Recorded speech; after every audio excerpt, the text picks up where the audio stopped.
The boardroom was silent, filled with tension you could slice through like ice. At the head of the table sat Victoria Langford, a striking, sharp-edged CEO known for her ruthless efficiency. Her empire of smart appliances was on the verge of launching a product that would revolutionize home automation, but the final prototype had glitched during the live test. A week's worth of investor confidence had just gone up in smoke. Across from her, standing awkwardly in a borrowed suit and clutching a worn-out backpack, was Ryan Hale, a former aerospace engineer turned single dad, turned janitor.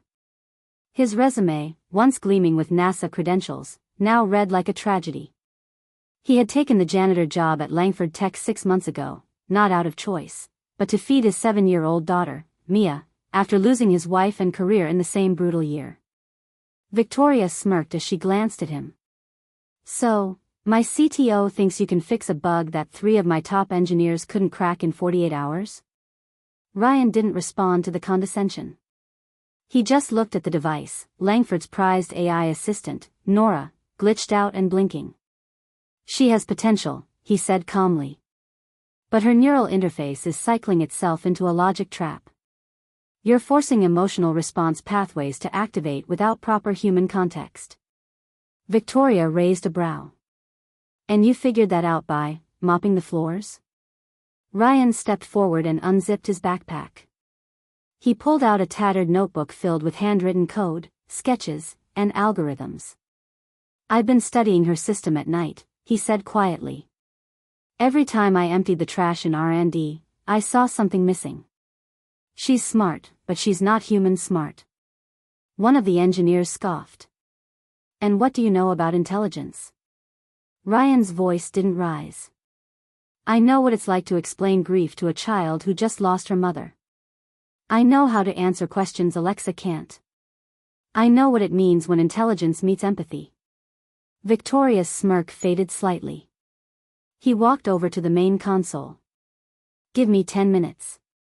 The room watched, skeptical and silent, as he rewrote parts of the emotional response engine and added a loop function based on child-parent interaction patterns.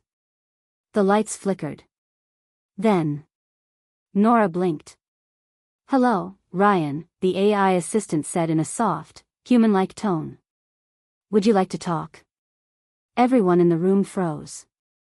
Even Victoria. It wasn't just fixed, it was transformed. 3 days later, Ryan was asked back to the office. This time, not as a janitor. Victoria called him into her private office, but she looked different. Less composed. A framed photo of a young boy on her desk caught Ryan's eye. "That's my son," she said quietly, noticing his glance. "He passed 2 years ago. Rare condition. No one really knows that about me." Ryan didn't speak. He just nodded. She looked at him. "When you said you understood how intelligence meets empathy, I didn't believe you. Until now." There was a long pause before she added, "I want you to lead our new human-centered AI division. You'll have full control. Build something that doesn't just work, but feels." Ryan's eyes widened. "But